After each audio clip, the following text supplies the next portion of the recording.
Bonsoir à tous et bienvenue au 20 de la télévision du Burkina. Voici les titres. Le 4 août 1943, le capitaine Thomas Sankara accède au pouvoir par un coup d'État et pro la révolution. 32 ans jour pour jour, rappel historique et focus sur certains actes et symboles de l'époque révolutionnaire, notamment le port du Faso d'Anfani et la lutte contre la corruption à travers les tribunaux populaires de la révolution TPR. La moisson sera-t-elle bonne pour les producteurs du Kénédougou? La question se pose au regard du retard constaté dans le déroulement du calendrier culturel. Certains producteurs sont encore au stade de labour. Pour un Burkina plus vert et pour lutter contre les effets des changements climatiques, 10,5 millions de plants seront mis en terre au cours de la campagne nationale de réforestation 2015. Les premiers arbres ont été plantés ce matin.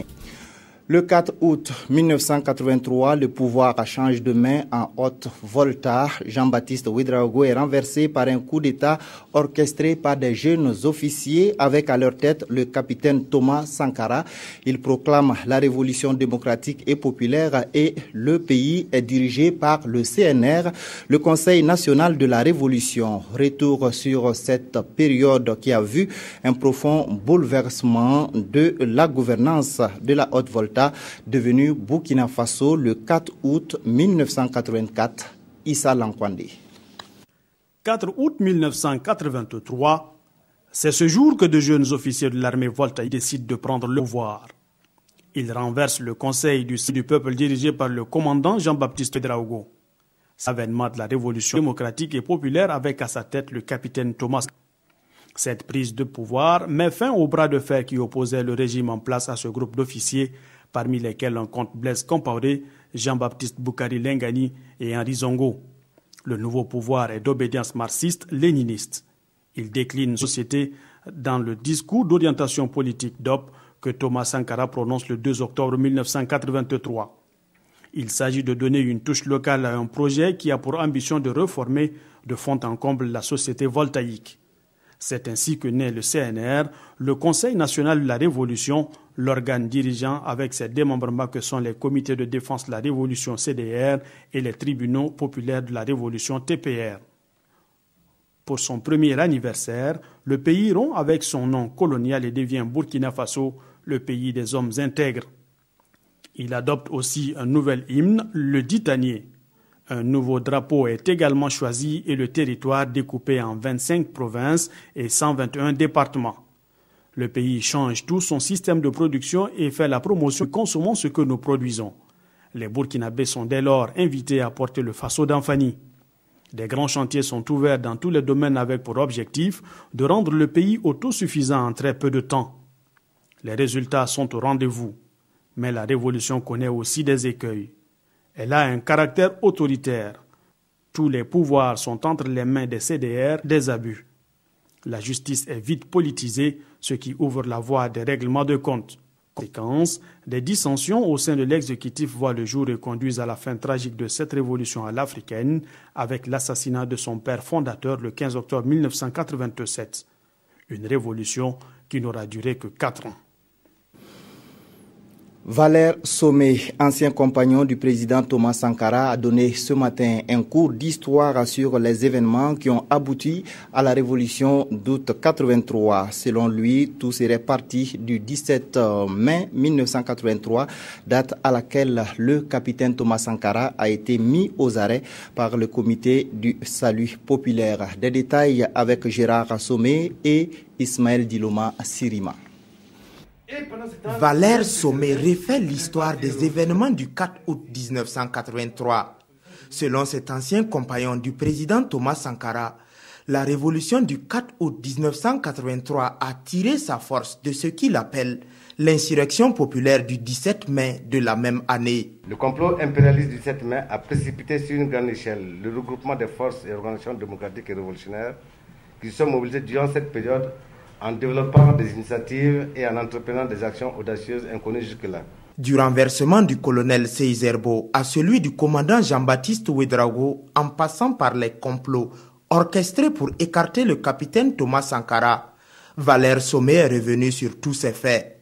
et même sur la manière dont le capitaine Blaise Compaoré a conduit les troupes de Pau jusqu'à Ouagadougou. Il a rencontré Blaise Ségué. Il dit, bon, vous continuez à la présidence pour arrêter Jean-Baptiste. Moi, je fonce comme ça à la radio, tout seul. Sankara a foncé tout seul à la radio. Il a sauté directement dans la radio, il a voir les journalistes, mettre la cassette, déclarer la proclamation. Il dit, moi, on fait la proclamation, on meurt. En faisant la proclamation, on ne maîtrisait pas encore la situation. Il dit, mais néanmoins, on fait la proclamation, on saura maintenant pourquoi on est mort. Et c'est comme ça qu'il a fait la proclamation tout seul. Et puis aller rejoindre les autres maintenant qui avaient déjà maîtrisé la situation. Par ce cours d'histoire, ces révolutionnaires veulent s'en servir comme socle pour définir de nouvelles orientations. Avant, à écrire, il y a des Pour lutter contre la corruption et moraliser la vie publique au Burkina, Thomas Sankara avait mis en place les tribunaux populaires de la révolution TPR. Les premières assises de ces tribunaux se sont tenues le 3 janvier 1984. Lors de son discours à l'occasion de l'ouverture de ces assises, le père de la révolution d'août 83 avait dit, je cite, « Les TPR sonnent le glas pour le vieux droit romain ». Focus sur ces tribunaux populaires de la Révolution avec Jean Zongo, Godefroy Bazier et Olopoda. L'affaire des pierres alléchées, on s'en souvient toujours, cette affaire a défrayé la chronique au Burkina au cours des années des TPR, les tribunaux populaires de la Révolution. Une période vécue par Dosun Sanou, un des accusés dans cette affaire. C'est-à-dire au niveau de Ouagadougou, il y avait des détournements crapuleux. Et moi, je suis avec des ouvriers qui souffrent même pour avoir le salaire. Et en même temps, l'argent des pierres alléchées sert à d'autres personnes pour terminer l'aile gauche de leur villa. Mais j'ai dit non, ça ne peut pas se faire passer comme ça. Je ne peux pas garder des choses, d'autres viennent prendre pour vendre, moi je suis là pour regarder. Ça, je ne suis pas d'accord. C'est pourquoi je ne prenais pas, quand j'ai dit aux ouvriers, prenez, allez-y, livrez et venez, et chacun sa part. Une affaire parmi tant d'autres. Paul Ismaël Ouedraogo, Palais Issa, l'emblématique opérateur économique du centre-est, le Gomis Naba. Bref, la liste est longue. Ils ont été nombreux. Les Burkinabés qui avaient répondu de leurs actes devant les TPR, les toutes premières juridictions populaires créées par le Conseil national de la Révolution par ordonnance du 19 octobre 1983. Il m'est revenu effectivement la lourde tâche de juger un des présidents de notre pays, en l'occurrence le journal Lamizana, Sangoulé. J'avais mis en place mon tribunal, j'avais préparé la procédure. Le souvenir que j'en ai, c'est celui du devoir accompli. Nous avons voulu utiliser les TPR, non seulement pour demander des comptes à ceux qui devaient à l'État, mais aussi pour moraliser, pour amener les gens à plus de citoyenneté et puis à plus d'intégrité.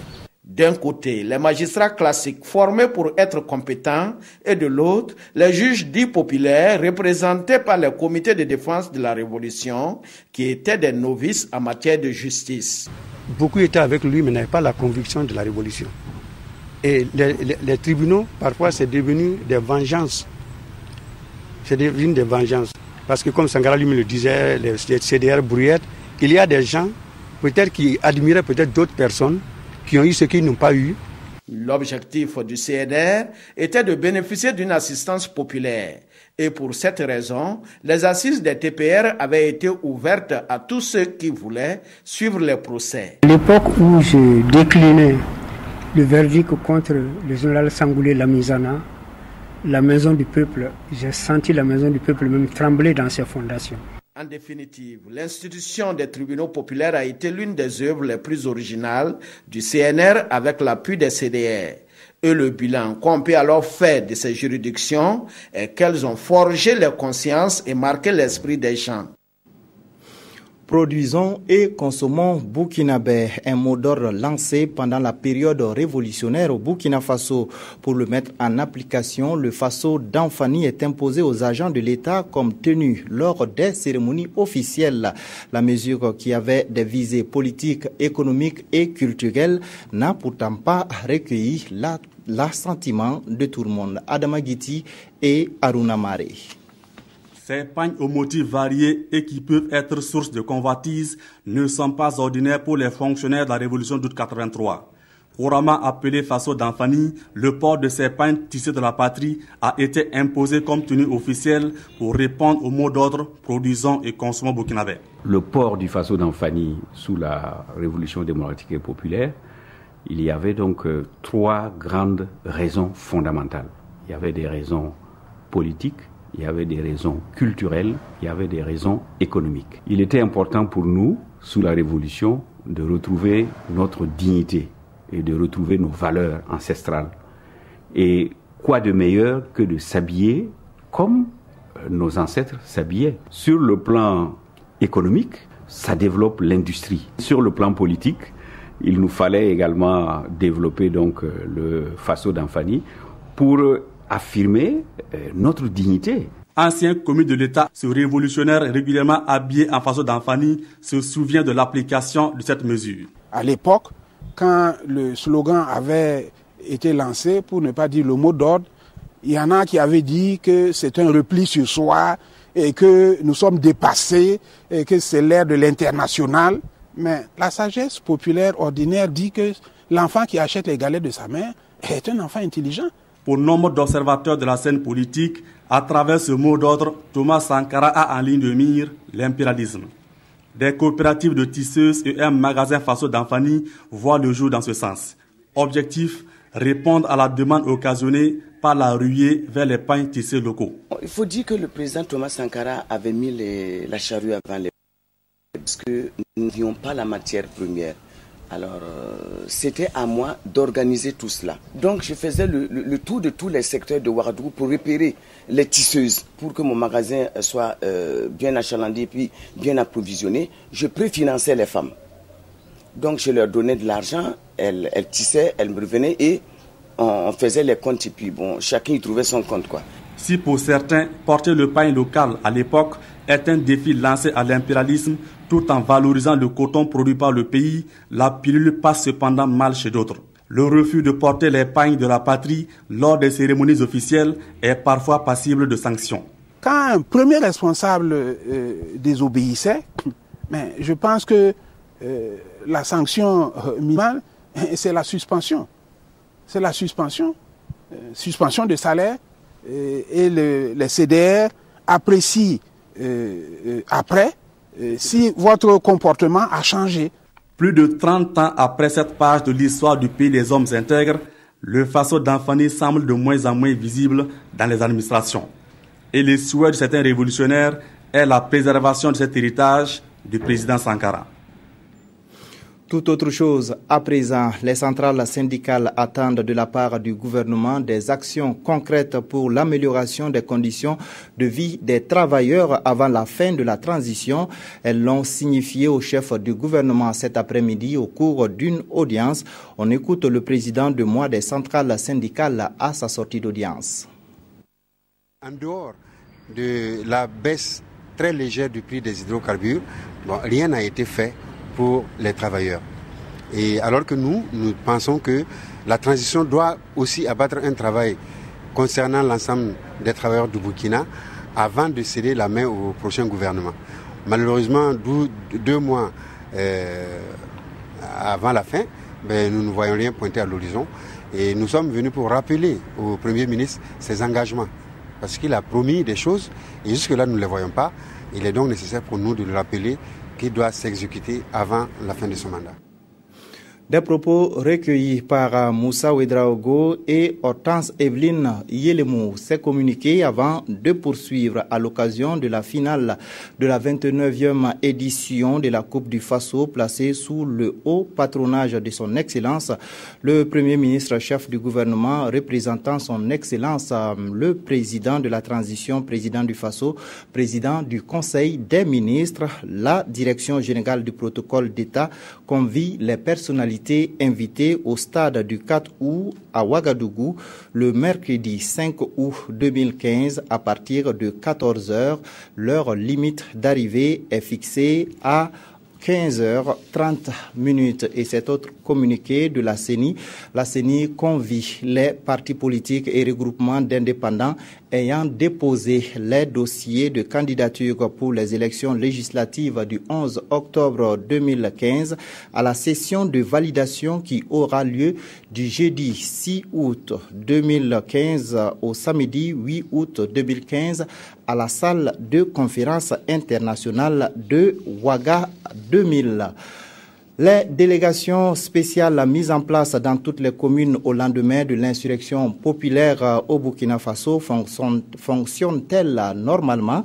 Les députés de la transition ont échangé avec des délégations spéciales des Hauts-Bassins sur la question. La tournée a concerné les communes de Bobo-Dioulasso, Bama et Dandé. Des précisions avec Betty Bié-Naron et Ahadi Sandamba. Face aux membres de la délégation spéciale des Hauts-Bassins, la mission du CNT dit venir s'enquérir du fonctionnement de cette entité territoriale.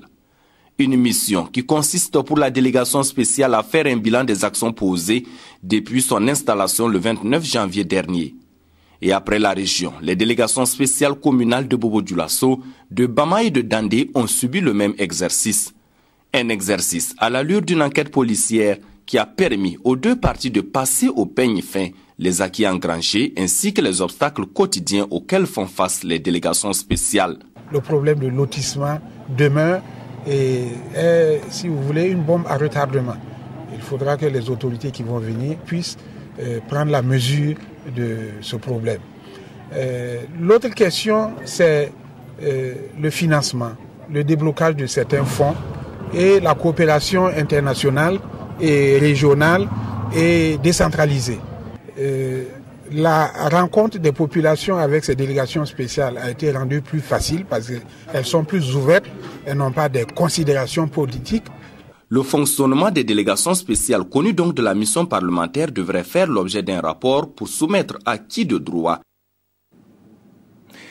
Le programme de renforcement de la gouvernance a tenu sa première session de l'année 2015 ce matin à Ouagadougou. Les responsables du programme et les bailleurs de fonds sont satisfaits des acquis du programme. Le taux d'exécution physique et financière des activités oscille entre 51 et 99%. Saratou Sissé, Viviane Tiendrebego. La dernière session du comité de pilotage a eu lieu en décembre 2014. À l'occasion, le programme de renforcement de la gouvernance avait décidé de mettre l'accent sur des domaines comme la justice, la démocratie et le genre.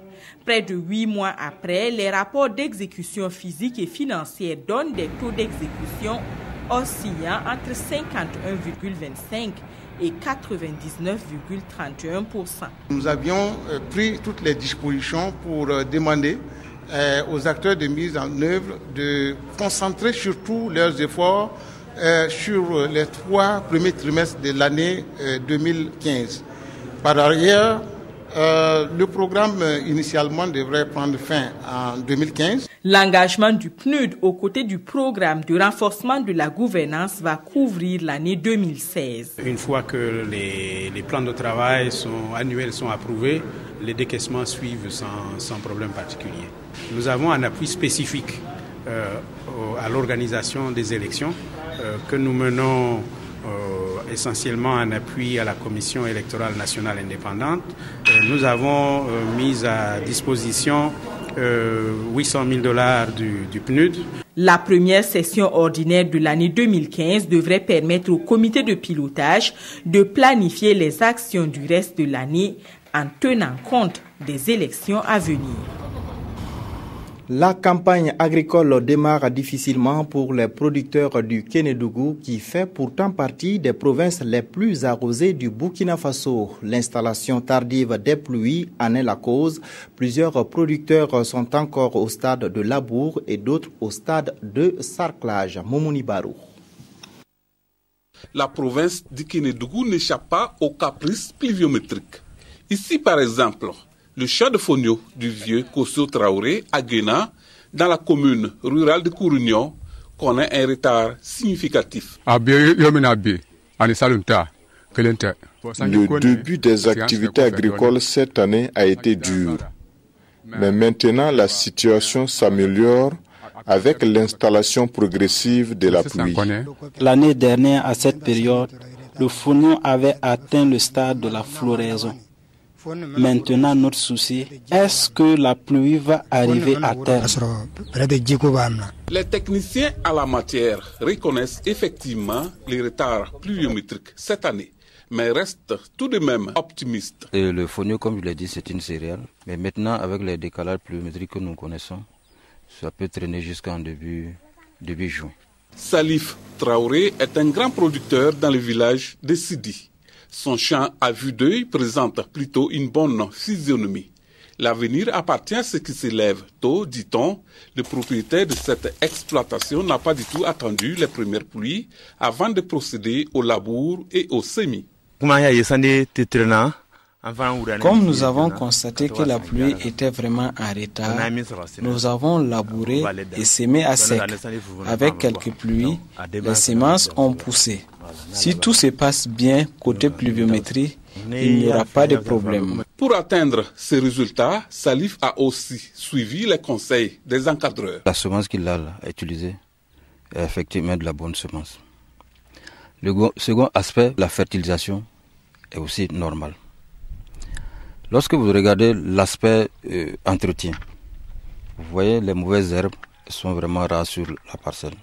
Francis, producteur d'arachide, lui a également profité des premières pluies, mais tout ne s'est pas passé comme prévu. Avec cette poche de sécheresse que nous avons connue, donc ça a beaucoup joué sur nos semis. L'année passée, à pareille période, vraiment, les semis étaient bien avancés comparativement à cette année. D'une manière globale dans le Kénédougou, la situation varie d'une localité à une autre. Mais selon les prévisions, la production céréalière dans la province restera excédentaire. Anger Project et la FAO veulent jouer leur partition dans la lutte contre la pauvreté. Ils ont mis la main à la poche pour venir en aide aux populations des communes de Arbolé et de Kirsi à travers le projet d'appui à la production animale. Le lancement de ce projet avec Mokhtar Ouedraogo, Mounira Kéré et Bouma Ernest Nebié. Au nombre de 50, ces femmes reçoivent chacune 3 ovins et du petit matériel. Elles sont les bénéficiaires du projet d'appui à la production animale dans les communes de Arbolé et de Kirsi. C'est un projet cofinancé par le Hunger Project, Burkina Faso et la FAO. Il vise à éradiquer la faim, la malnutrition et l'extrême pauvreté dans la province du Passoré. Ces femmes bénéficiaires de ces animaux font partie de la couche vulnérable et donc de ce fait ont besoin d'appui pour pouvoir se développer afin qu'elles puissent combattre la faim et la malnutrition en leur sein. Nous sommes très heureuses de recevoir ces moutons ce matin. Nous remercions beaucoup nos donateurs. Les donateurs s'engagent à accompagner les bénéficiaires dans le traitement et le suivi sanitaire de leurs animaux. Cette cérémonie de remise des ovins marque ainsi le lancement de ce projet qui va s'étendre sur 12 mois. La campagne nationale de réforestation 2015 a été lancée ce matin. L'objectif est de mettre en terre 10 500 000 plants de diverses espèces végétales. Cette campagne se tient sous le thème « Une commune, une forêt » pour lutter contre la désertification. Mokhtar Ouedraogo et Aimé Solange Guigma. Les communes du Burkina sont à l'avant-garde de cette campagne de réforestation. Le mot d'ordre, la reconstitution et la création des bandes vertes des villes, d'où le choix de ce site pour le top de départ. C'est une ceinture qui devait être très boisée. Mais qu'est-ce qu'on constate? Tous les arbres qui étaient ont été pratiquement coupés. Certains maires indélicats ont parcellé une partie de la ceinture verte qu'ils ont attribuée à des champs. Si rien n'est fait, dans les années à venir, la ceinture verte n'aura de sens que son nom. Donc c'est pour essayer de rattraper un peu et ce qui peut être sauvé. Nos villes et campagnes sont à la merci des écoulements sauvages des eaux, de l'érosion éolienne, des actions de l'homme et autres intempéries. Pour faire face à ces caprices liés au changement climatique, chaque Burkinabé est appelé à prendre à bras le corps la réforestation. Selon les données du ministère de l'Environnement, nous devons au moins planter 100 millions de plantes pour rétablir l'équilibre entre ce que nous détruisons et ce que nous plantons. Donc vraiment c'est préoccupant et je profite donc de vos micros pour lancer un appel à tous les Burkinabés afin que chacun fasse l'effort de planter. Il est attendu des collectivités territoriales une responsabilisation dans l'organisation et la mise en œuvre des opérations de reboisement pour garantir la qualité et la durabilité des plantations. Et cette campagne sera en partie pilotée par le nouveau secrétaire général du ministère en charge de l'environnement. Il a été installé hier. Découvrons-le avec Lassina Ouattara, Jérémy Ouedraogo et Tanga Kafando. Lambert Georges Ouedraogo pour poursuivre la lutte contre les périls plastiques et le dossier sur le nouveau statut des agents des eaux et forêts, lui qui s'installe comme nouveau secrétaire général du ministère de l'Environnement et des Ressources halieutiques. Appuyer le département dans la conduite des dossiers qui sont en cours pour effectivement réussir la transition d'une part, mais également relever tous les challenges qui étaient posés au sein du département. C'est ainsi que nous avons notamment, vous vous rappelez encore le dernier conseil du ministre qui a adopté un statut autonome des personnels des eaux et forêts. Donc nous allons tout mettre en œuvre pour finaliser ce dossier et dans les meilleurs délais pour l'introduire au niveau du Conseil national de la transition en vue de son adoption. Le deuxième élément qui nous préoccupe actuellement, c'est également toute la mise en œuvre. Vous savez que la loi sur l'interdiction des sachets plastiques a été adoptée. Et donc, l'écriture de tous les textes réglementaires et également le début de l'application de ces textes réglementaires. Nommé le 27 juillet dernier, il remplace à ce poste le colonel Sidi Paré, nommé ministre délégué à la sécurité. La série culte de la RTB Affaires publiques sera diffusée par le groupe Canal+. En contrepartie, la RTB bénéficiera des droits de diffusion de 18 matchs de la Ligue des Champions et d'une assistance technique et matérielle. Ce sont les termes de l'accord de partenariat signé entre les deux chaînes de télévision. Mathias Drabo, Tanga Kafando. C'est un partenariat de longue date renouvelé par la signature de cette convention. Une convention entre le groupe Canal+ et la radiodiffusion-télévision du Burkina qui permet l'échange de programmes entre les deux chaînes pour plus de satisfaction des deux publics respectifs. Ainsi, en plus des droits de diffusion des 18 matchs de la Ligue des Champions, la RTB bénéficiera de son partenaire une assistance matérielle et technique. Mais au-delà de ça, vous savez donc aussi qu'il y a eu un certain nombre de casses à la télé. Nous allons bénéficier d'un appui technique et financier surtout pour nous permettre d'obtenir un certain nombre de matériel qui permettra donc à court terme de pallier aussi certaines insuffisances et aussi dans le cadre de la couverture des élections, nous permettre d'être prêts en tant que tel pour relever ces défis de la campagne électorale. Et en contrepartie, nous avons le plaisir de bénéficier des 3 saisons d'affaires publiques, une série que nous avons beaucoup appréciée et dont on va diffuser largement, le plus largement, très rapidement. On va démarrer donc par la chaîne A+, qui va le diffuser. Et autant de choses qui permettent évidemment à Canal+ d'asseoir, une fois de plus, de démontrer que sur le marché, nous sommes la vraie référence en matière de télévision et en matière de bouquet de télévision en payage. Chaîne concurrente par nature, la RTB et le groupe Canal+ ont décidé de se mutualiser et de se compléter, et ce depuis 2006. Fin de cette édition. Merci de nous avoir suivis. Bonne suite au programme.